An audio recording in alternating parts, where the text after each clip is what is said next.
마음이 지쳐서 기도할 수 없고 눈물이 빗물처럼 흘러내릴 때 주님은 우리 연약함을 아시고 사랑으로 인도하시네.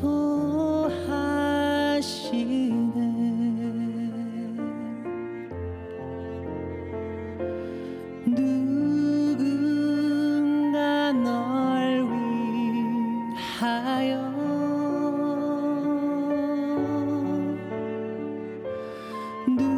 누군가 기도하네.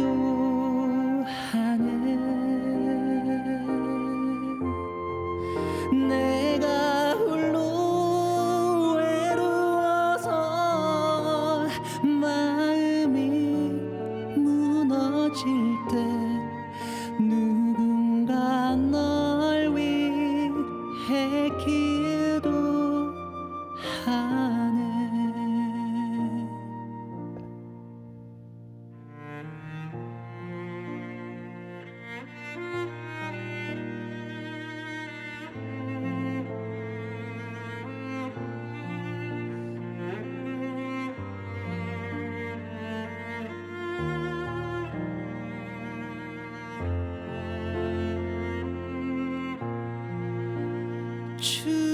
주님은 우리 연약함을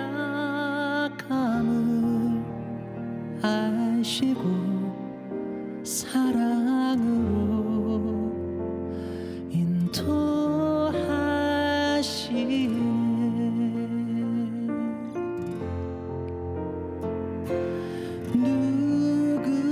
누군가 널 위하여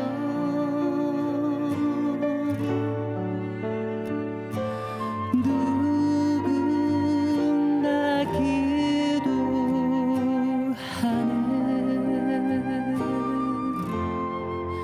내가 홀로 외로워서 마음이 무너질 때 누군가 널 위해 기도하네.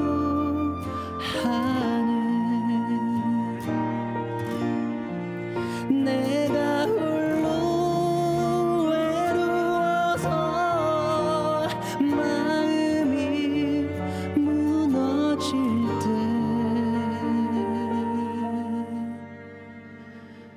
누군가 널 위해 기도하네.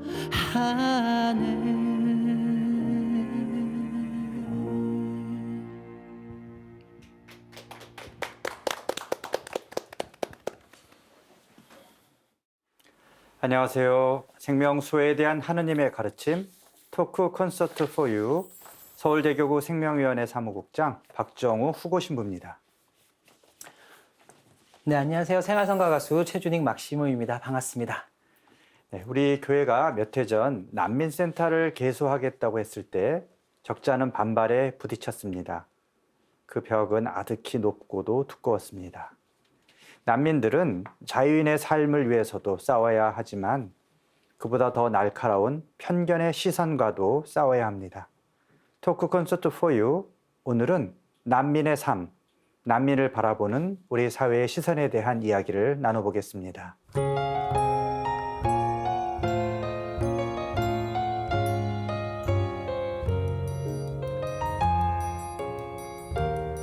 네, 지난 시간에 심혜연 수녀님께서 그 외국인 노동자라든지 난민들이 쉼터 베데네 집에 대한 소개를 이렇게 해주셨고요. 이렇게 어려운 처지에 있는 외국인들을 위한 시설이 또 잘 이렇게 되는 곳도 있지만 아까 말씀드린 것처럼 난민센터 개소 때 주변 주민들의 반발 이런 것이 몇 년 전에 이제 뉴스에 나온 적이 있었죠. 난민센터가 왜 필요한지 어떤 곳인지 먼저 신부님 소개 부탁드릴게요. 난민센터 다 말씀 그대로 난민분들을 위해서 봉사하기 위해 만들어진 장소 공간이겠죠. 왜 필요하겠습니까? 사실은 그들은 자신들의 삶을 위해서 더 나은 삶을 위해서 오신 분들인데 그들을 처음부터 어떻게 보면 정착하기까지 도움을 줄 수 있는 분들이 필요하겠죠. 그래서 도움을 주기 위해서 난민센터를 이제 건립하게 됐습니다. 네. 이미 생긴 곳도 있고 저희 서울대교구도 베데네 집이 우리 난민센터 역할을 합니다. 난민센터 그분들이 처음 오셨을 때부터 그분들의 숙식을 제공하고 또 그분들이 난민으로 인정받기 위한 그런 여러 가지 법적 절차도 도와드립니다. 그러면서 한국 사회에 오셨기 때문에 여러 가지 문화적인 그리고 생활이 다르지 않습니까? 언어적인 여러 가지 어려움도 있고 그래서 생활 전반에 관한 여러 가지 정착을 위해서 또 준비해 드리고 있습니다. 그리고 난민센터 특별히 또 생활도 생활이지만 법적인 문제도 있습니다. 그래서 난민과 관련된 여러 가지 법 제정, 그들의 인권을 위한 여러 가지 법 제정을 위해서 함께 고민하고 이 사회에 동참하고 있습니다. 그러니까 그렇게 꼭 필요한 시설임에도 불구하고 난민센터가 건립되는 거에 대해서 반대하는 이유는 난민에 대한 이해가 부족한 거잖아요. 편견 때문에 그런 거잖아요. 그렇죠. 예. 네. 편견 플러스 그들의 어떻게 보면 혐오 시설이라는 얘기가 있는 거죠. 혐오 시설이 들어섰을 때 자신들의 집값이라든지 자신들의 삶에 영향을 미칠까 봐 하는 그런 두려움들이 이 사회에 있기 좀 때문에 좀 안타깝네요. 반대가 있었던 것 같습니다. 네, 수녀님 그러면 지난 시간에 다양한 국적의 이주민들과 함께 생활하시면서 오는 어려움, 또 때로는 문화적 차이에서 오는 에피소드를 재미있게 말씀해 주셨는데요. 현장에서 이주민들을 직접 만나시면서 느끼시는 그분들의 가장 큰 어려움, 또 그리고 해결해야 될 시급한 문제들은 어떤 게 있을까요? 네. 네, 6개월 동안 직업을 얻을 수 없는 상황에 있기 때문에 그 기간 동안에 이제 저희 집에서 정말 먹고 자고 편안하게 있도록 도와주는 거 거기까지는 그래도 좋아요. 네. 그 다음에 이제 직장을 얻기까지가 너무 어려움이에요. 이 친구들이 주로 이제 대림동 쪽에 가서 외국인 노동자로 이제 취직을 하기 위해서 찾아가는데 이제 노동 장소나 공장을 찾았다선 쳐도 거기에 혼자는 못 가고 외국인 2명씩 짝을 지어서 되게 가거든요. 네. 왜냐하면 그 공장이나 시설을 가게 되면 방을 얻어서 살 때 한 방을 혼자서 쓰지 않고 2인실로 쓰게끔 돼 있어요. 그러니까 2명씩 쓰게 돼 있죠. 그래서 2인실로 돼 있기 때문에 그 방값을 둘이 나누어서 내야 되는 거죠. 혼자서는 부담이 너무 되니까 안 되죠. 네. 아무리 월급을 많이 받아도 300만 원 이상을 받는다 해도. 그래서 이제 그것이 이제 첫째 문제라서 그 일을 이 두 사람이 같이 할 수 있냐 없냐가 또 이제 문제가 되는 거예요. 네. 근데 나는 할 수 있어. 근데 이 친구는 나는 그런 일을 도저히 못 하겠어. 그래서 이제 둘이 또 하겠다 하고 결심을 해서 갔는데 막상 일을 해보니까 한 친구는 할 수 있는데 한 친구는 못 하는 거예요. 적성도 안 맞고 힘도 들고 안 해봤던 거고. 그래서 난민 인정을 받기 위해서 온 친구들이라고 해서 모두가 다 중노동 할 수 있는 친구들은 아니거든요. 그래서 그런 어떤 차이가 있어서 또 다시 직장을 물러서고 또 다른 직장을 찾아야 되고 다른 친구를 찾아야 되고 그런 어떤 경우들이 있는 거. 그게 좀 어려움이고요. 그리고 이제 저희 집에 있으면서 좀 더 오랜 기간 있으면서 직장을 숙소 없이 다녀야 되는 경우가 생기면 저희 집에 머무르면서 직장을 다니라고 해요. 근데 서울 쪽엔 사실 직장이 그렇게 많지가 않아요. 네. 우리 친구들이 다닐 수 있는 게. 그래서 이제 요 근래는 그래도 예멘 친구들이 한국에 와서 적응을 해서 자기네 나라에서 운전면허증이 있다든가 이런 친구들은 와서 오토바이 운전면허로 바꿔요. 네. 그럼 이제 좀 배달 같은 걸 할 수가 있죠. 네. 그럼 이제 그것도 다른 데서는 못하고 지역이 이태원 지역은 가능해요. 외국인들 이제 택배 물건이나 네. 우편물을 배달할 수 있는 거, 음식물을 배달해 줄 수 있는 거 이런 것들이 이제 가능하고 다른 어떤 뭐 베트남이나 필리핀 친구들은 그래도 한국말을 많이 접하니까 동대문에서 일할 수 있지만 이 친구들은 그런 데가 안 되고 이태원만 해야 되는데 제가 빨리 내보내지 못하는 이유가 방을 얻어야 되는데 그 이태원 쪽 아니면 다른 곳에서는 외국인들 방을 이렇게 전세금 내고 월세 내고 하는데도 잘 안 주려고 하죠. 두려움 때문에. 이제 그건 이제 이해가 가요. 외국인들 저희 집에 있어도 보면 아는데 청소 안 하거든요. 네, 그 위험하네요. 청소 네. 안 하는 게. 그러니까 이거 진짜 우리나라 사람으로서 너무 문제가 되죠. 네. 오래 살다 보면 어쨌든 새 살고 나가면 도배는 하고 하겠지만 모든 물건들이 제대로 제일 놓여있지 못하고 너무 더럽고 그러니까 안 주려고 하는 거 맞아요. 그래서 제가 방을 그 약속을 하고 방을 얻어주고 내가 일주일에 한 번씩 가서 좀 청소라도 해주고 돌봐주고 하면서라도 해야겠다 하고 동네를 돌아다녀도요. 결국은 외국인이라고 두려워하고 그다음에 두 번째 두려워하는 이유는 방세 제대로 못 낼까 봐.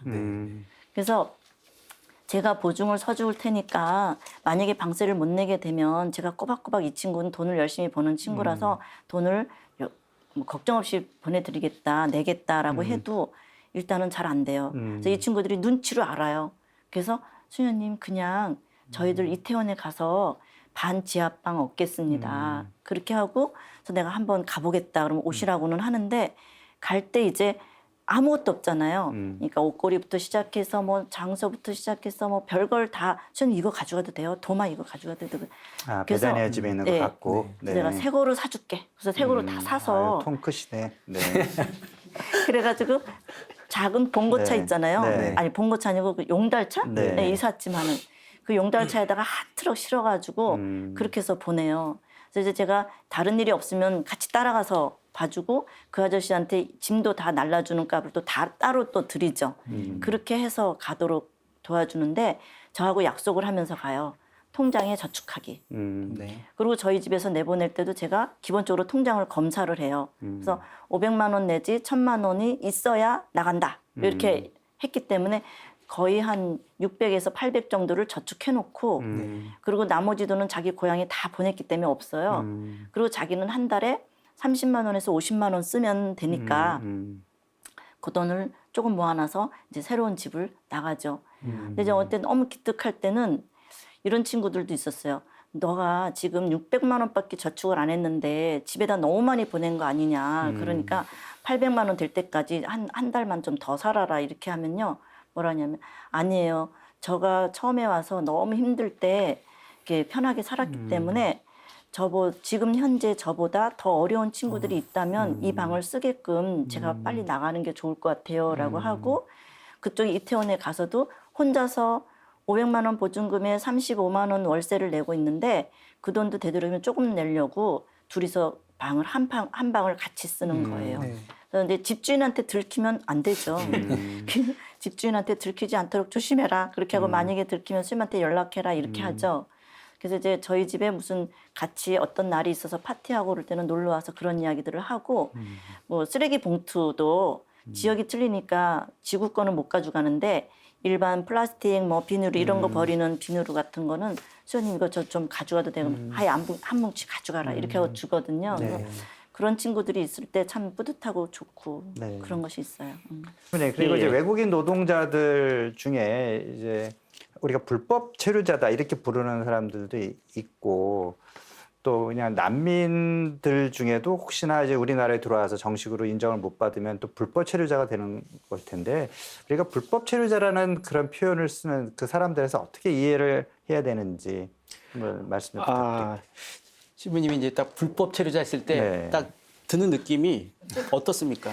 네, 뭔가 범죄를 저지른 사람, 것 같은. 범죄를 저지른 사람 네. 비슷한 느낌이 들지 않습니까? 저도 예전에 이주사모 위원회 오기 전에는 불법 체류자로 이렇게 네. 공식 명칭을 썼었거든요. 아, 그래요? 물론 이제 국가에서는 그렇게 쓰고 있습니다. 그렇지만 이주사목을 하고 있는 사람들, 단체들 안에서는 미등록 외국인이라고 이렇게 표현을 쓰고 있습니다. 네. 왜냐하면 그들은 등록이 안 되어 있고 그들이 어떻게 보면은 그 법적인 절차 안에서 부족한 부분이 있는 것뿐이지 그렇죠. 불법으로 체류한다. 법을 어긴 네, 법을 어겼다는 건 아니에요. 범법자 이런 느낌을 범법자라는 주는 표현은 옳지 안 됩니다. 않다. 예. 네. 그렇게 표현하시면 안 됩니다. 신부님 네. 보기에. 아니 그런 표현이 있으니까 신부님 우리가 다행입니다, 신부님. 네, 그런 인식을 좀 네. 개선하자는 취지에서 네. 말씀드리는 건데요. 그렇다면 그런 용어가 우리가 좀 정확하게 구분을 해야 될 것 같은데 네. 우리나라에 들어온 난민들은 일단은 불법입니까? 어떻습니까? 일단은 들어왔을 때 난민을 신청했을 때 네. 어떻게 보면 난민 그 인정자가 되기 위한 과정 중에 있는 분들 당연히 불법이 아니죠. 네. 그러면서 이제 난민 인정이 됐을 때는 난민이 되는 것이고, 그 다음에 난민이 인정이 되지 않으면은 아까 수현님 말씀하신 것처럼 그 인도적 체류를 네. 위한 기타 이제 그 비자를 받게 됩니다. 자, 그러면 이제 난민이라고 하는 것이 어떤 법적인 지위인데 그렇죠. 일단은 들어왔을 때는 뭐 여러 가지 경로로 이제 들어올 수 있는 거고 그렇죠. 내가 난민을 신청을 하면 그때부터는 인정받기 전까지는 어떤 지위인 거죠? 난민 신청자라는 지위가 있는 난민 건가요? 신청자라는 지위죠. 지위가 있고 네. 그럼 난민을 인정받기 위한 절차나 그 자격 조건이 어떻게 되죠? 뭐 제가 뭐 난민 네. 전문가는 아니지만 일단은 난민을 신청하는 게 두 가지 경우 이렇게 네. 있더라고요. 바로 그냥 난민을 목적으로 해가지고 입국항에서 입국 공항에서 공항에서부터. 그렇게 난민 신청하시는 분들이 계시고 네. 아니고 그냥 여기서 뭐 여러 가지 뭐 여행 비자로 오셨던 네. 외국인 노동자로 오셨던 간에 네. 사시다가 또 이제 난민 신청하시는 경우가 있습니다. 네. 두 가지 경우가 있고요. 난민을 신청하게 됐을 때는 면접, 이제 수님 말씀 면접을 하게 되고 그러면서 면접 이후에 난민 그 승인을 위한 위원회가 설립이 있습니다. 네. 위원회에서 그분이 난민으로서 우리가 받아들이기 적합한지라는 것을 판정을 하게 됩니다. 그래서 판정이 인정됐을 때 이제 난민이 되는 것이고 안 됐을 때는 인도적 체류자가 되고 그러면서 계속적으로 어떻게 보면은 법적인 그런 여정 안에서 여러 차례 뭐 인도적 체류는 기간이 한 1년 정도 되는 걸로 알고 있어요. 그러면 여러 차례에서 이제 승복하지 않고 이렇게 다시 항소하는 경우가 있는데요. 제가 정확하게 뭐 잘 모르지만 그러니까 난민 인정을 못 받더라도 일단 인도적 체류자라는 그런 허가로 예. 합법적으로 머무를 예. 수는 있고요. 근데 두 가지 네. 기준이 있더라고 하더라고요. 네. 그러니까 자신의 국적국에서 나를 보호하지 않는 경우 네. 첫 번째 그 네. 이유고요. 두 번째 이유는 이 사람들이 박해라든지 여러 가지 신변상의 어려움을 갖고서 오신 분들이잖아요. 네. 그렇기 때문에 이분들이 정말로 그러한가 그런 걸 알아보기 위해서는 사실 또 가짜로 거짓으로 이렇게 그렇죠. 신청하는 사람도 있을 수 있죠. 그렇기 때문에 네. 그 나라의 상황, 네. 그 사람이 신청한 목적에 그 나라에 맞는지 네. 그런 것들을 다 따져보고 조사해야 하기 때문에 그 기간이 뭐 길게는 5년까지도 걸린다라는 얘기가 있더라고요. 네. 예. 네, 그럼 시민님 앞에서 말씀하신 것처럼 네. 난민 심사에선 떨어졌지만 인도적 체류가 허용될 경우 뭐 1년 정도라 그랬는데 만약에 그 이후에는 또 다시는 심사나 과정을 거쳐야 하는 건가요? 수현님께서 한번 말씀해 주시죠. 경험 많으신데. 네, 재신청을 넣어야죠. 그래서 그 출입국 사무실에 면접을 예약을 할 수가 있어요. 왜냐하면 그 친구들은 아이디 카드가 있기 때문에 그 예약할 수 있는 그 이름도 등록이 돼 있죠. 네. 그래서 인터넷에 딱 들어가면 그 이름이 뜨기 때문에 면접을 해요. 근데 미등록자들은 아예 이름이 뜨지 않으니까 그냥 가서 마냥 기다리면서 순서를 마련해서 하는 경우도 있는데 요즘은 1년을 예멘 친구들은 거의 1년을 받았는데 요즘은 거의 6개월 그래서 6개월마다 다시 갱신해야 되는 근데 그 갱신 서류가 처음에 했던 서류하고 또 다시 똑같거든요. 네. 거기에 이제 저희 메다니아에서 특별히 또 우리 이주사무소 도와주는 것은 예, 수수료가 그 비싸다. 수수료랑 그다음에 이제 주소지 주소가 있어요. 주소지 네. 네. 네, 제공해 주는 거 그런 경우 그다음에 이제 혹시 이 친구들이 면접을 가야 되는데 거기에서 굉장히 이제 좀 안 좋은 여건이나 상황을 만나게 됐을 때 이제 저희들이 전화로나 아니면 직접 방문해서 거기 직원들하고 이야기를 해서 좀 더 완화시켜서 네. 편안한 면접을 할 수 있도록 도와주는 거 그런 걸 좀 많이 하죠. 전문가십니다, 수현님.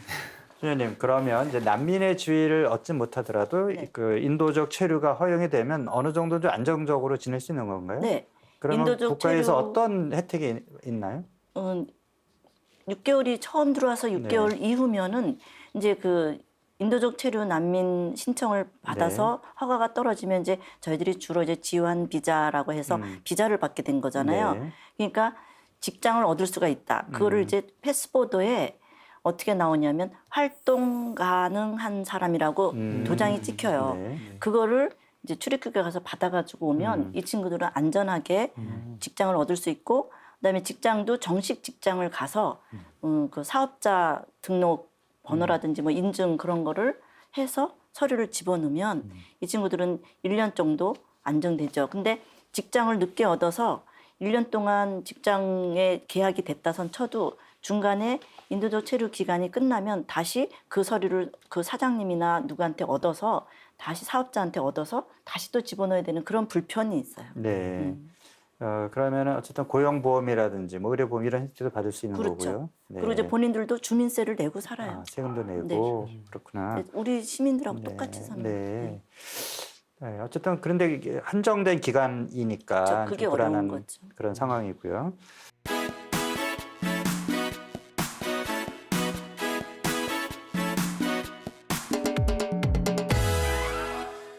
시민이 그리고 우리나라의 그 난민의 지위를 받아서 이제 살다가 아무래도 적응하기 어렵고 난 또 다른 나라로 가고 싶어. 이렇게 해서 한국을 떠나는 그런 경우도 있을 것 같은데. 이 질문에 대해서는 수연님께서 대답하실 겁니다. 그래. 수준이 어떤가요? 그런 사람들도 많이 있나요?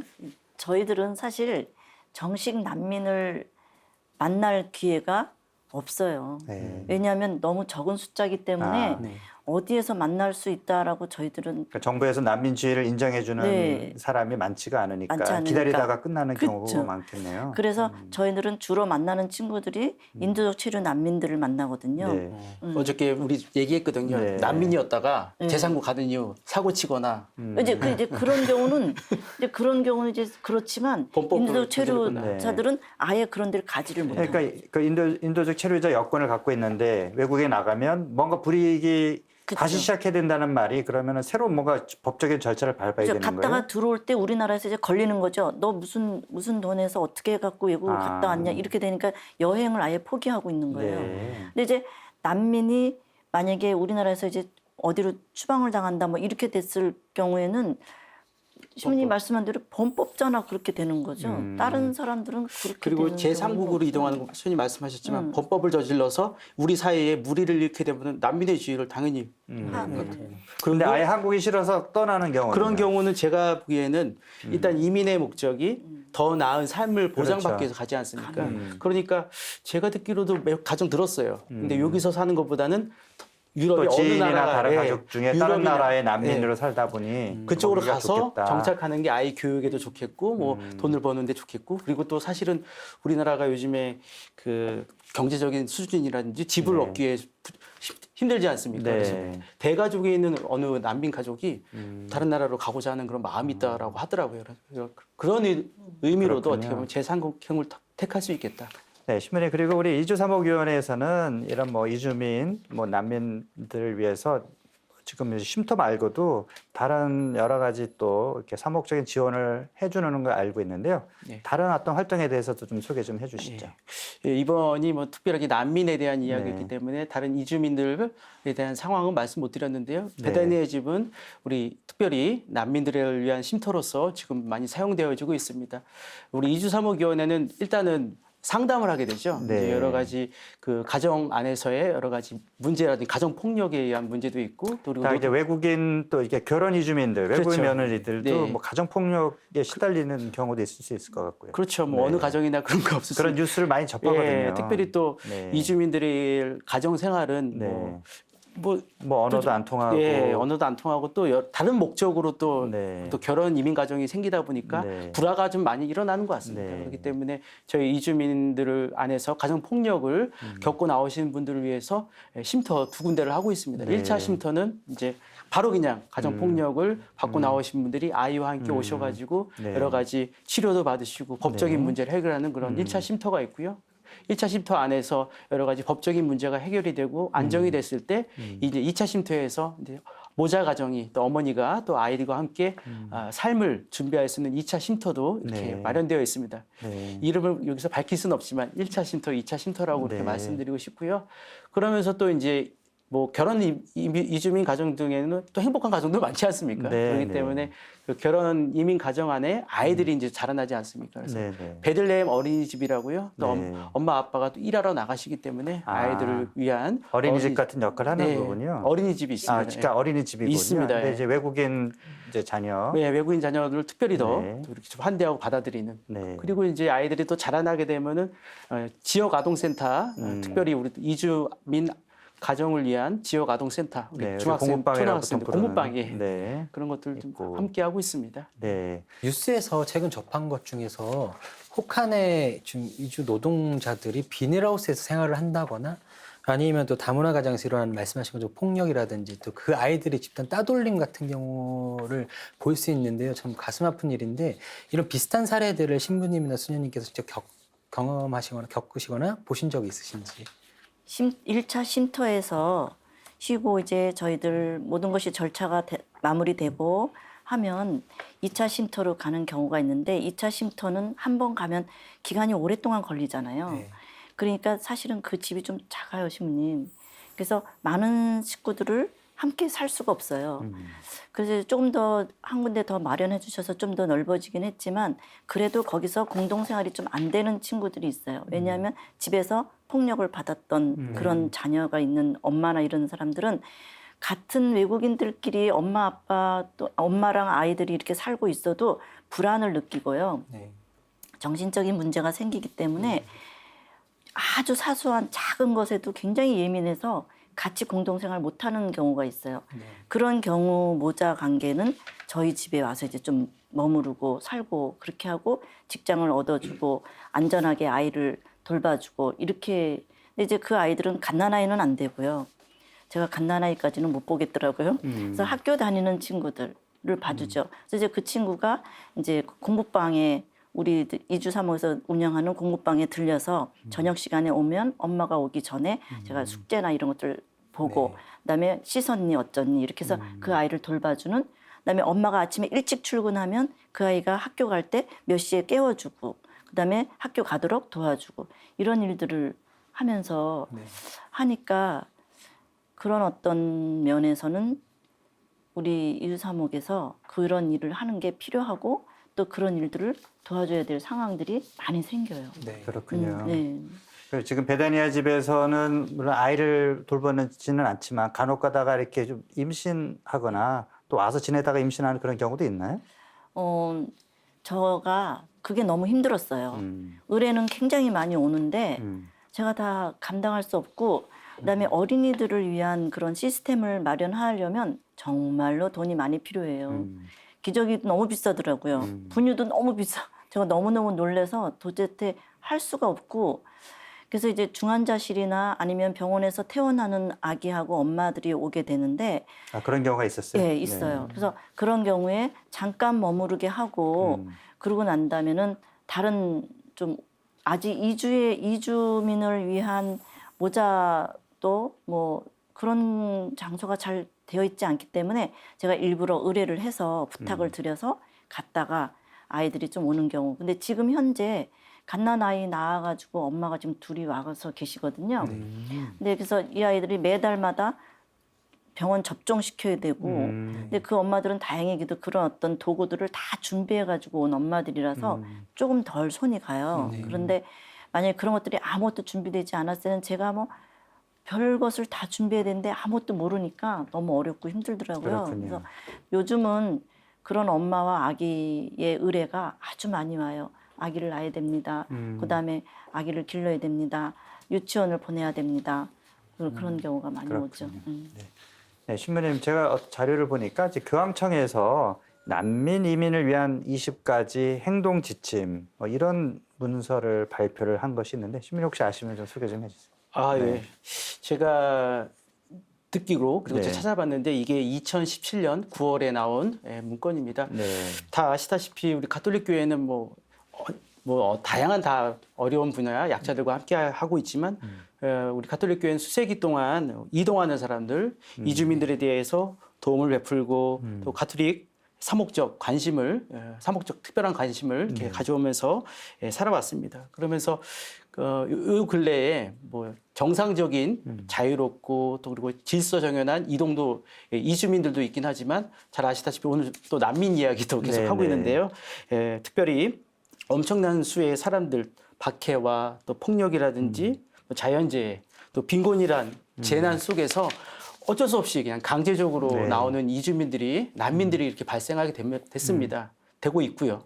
요즘에 코로나 문제 때문에 좀 주로 뭐 이렇게 그 외부로 이렇게 드러나진 않지만 아주 심각한 문제인 거죠. 그래서 난민과 이민에 대한 그런 문제를 유엔에서 특별히 국제 공동체 안에서 국가들이 서로 어떻게 이들을 응대하고 이들을 환대하고 이들을 어떻게 받아들여 갈까라는 그런 고민들이 많이 있었습니다. 2017년에. 네. 그래서 교황청에서는 교황청 그 부서가 있습니다. 교황청의 온전한 인간 발전 촉진을 위한 부서. 그리고 거기 안에 이주 사목국에서 여러 주교회의라든지 그리고 이주민 분야에서 일하는 가톨릭 비정부 기구들과 함께 이제 협의해가지고 그러면서 20가지 행동 지침을 이제 만들어서 교황님께 보고를 했고 교황님께서 그것을 반포하신 것이죠. 네. 근데 특별히 이제 교황님께서 네 가지 표제를 통해서 20가지 지침을 내리시는데요. 먼저 환대하기, 보호하기, 증진하기, 그리고 통합하기로 이렇게 네. 구분이 되는데 이것은 이주민들이 정착하는 과정 안에서 벌어지는 일들입니다. 다 우리가 해야 될 그렇죠. 그런 동목이네. 가장 먼저 왔을 때 뭐 해야 됩니까? 환대하기. 환대해야 되는 네. 것이죠. 그래서 이분들이 정말로 적법하게 우리나라에 들어올 수 있도록 난민들을 모실 수 있도록 환대하는 그런 여러 가지 방법들. 그 다음에 이제 보호하기. 네. 근데 이분들이 오셨습니다. 이분들의 권리라든지 인권이라든지 생활이라든지 환경이라든지 그런 것들에 대해서 어떻게 보면 보호해드리면서 이분들이 이 삶의 자리에 잘 살 수 있도록 인권들에 대한 그렇죠. 이야기 하고 있습니다. 증진하기는 그러면서 이분들이 이 사회에 잘 적응되어 나갈 수 있도록 여러 가지 삶의 여건들 만들어주고 만들어주고 그런 겁니다. 시민님도 공부하셨나 봅니다. 네. 그리고 이제 통합하기. 네. 이제 이분들이 이 사회 안에 하나의 구성원으로서 하나가 되고 그들과 어떻게 보면은 흡수가 아닙니다. 네. 서로가 어떻게 보면 문화를 받아들이고 그 문화를 또 우리가 좋은 문화를 전수하고 그러면서 이 사회의 하나의 구성원으로서 자리매김하게끔 하는 교황님께서 아주 이주민들과 난민들을 환대하고 사랑하는 마음 안에서 20가지 지침을 이렇게 교회가 발표를 했고 이 발표된 내용들을 유엔이라든지 국제사회가 잘 활용되어지기를 바라는 마음 안에서 교회가 사목적인 그런 배려와 사목적인 그런 역할을 한 것이다라고 볼 수 있을 것 같습니다. 네. 네. 우리가 뭐 난민, 이주민, 불법 체류자 뭐 여러 가지 이름으로 부르지만 기본적으로 이분들은 존엄한 인간의 존엄성을 지닌 우리의 이웃이고 또 하느님의 자녀라는 걸 우리가 명심하면 좋겠어요. 우리가 다 더불어 살아가야 할 우리의 이웃이고 예수님께서 얘기하신 이웃을 사랑하라. 네. 가장 보잘것없는 이들에게 해준 것이 나에게 해준 것이다. 바로 그런 하느님의 사랑받는 자녀라는 것을 늘 기억하면 좋을 것 같습니다. 오늘 함께 해주신 두 분, 수녀님, 신부님 감사드리고 6월 20일이 세계 난민의 날이거든요. 그래서 오늘 이 시간 마치면서 갈 곳 잃은 난민들 또 이주민들을 기억하면서 함께 이주민을 위한 기도 바치면서 마무리하겠습니다. 자, 이주민을 위한 기도 우리 같이 함께 바치도록 하겠습니다. 모든 인류의 아버지이신 하느님, 성자 예수 그리스도를 이 땅에 보내시어 저희와 함께 살아가게 해주심에 감사드립니다. 사랑하는 고국과 가족들을 떠나 살아가고 있는 모든 이주민들을 위하여 기도드리오니 세상의 만연한 차별과 편견으로 힘겹게 살아가는 이주민들을 위로해 주시며 빈곤과 폭력과 박해로 삶의 터전을 잃은 난민들은 인간다운 삶을 살아갈 수 있는 희망의 땅으로 인도해 주소서. 또한 우리 모두가 이주민들과 서로 한 형제임을 깨닫고 사랑과 연민의 마음으로 서로를 환대함으로써 정의와 평화를 누리며 살아갈 수 있도록 일치의 성령을 보내주소서. 이 땅에서 이주민과 난민으로 살아가셨던 우리 주 예수 그리스도를 통하여 비나이다. 아멘. 성부와 성자와 성령의 이름으로 아멘.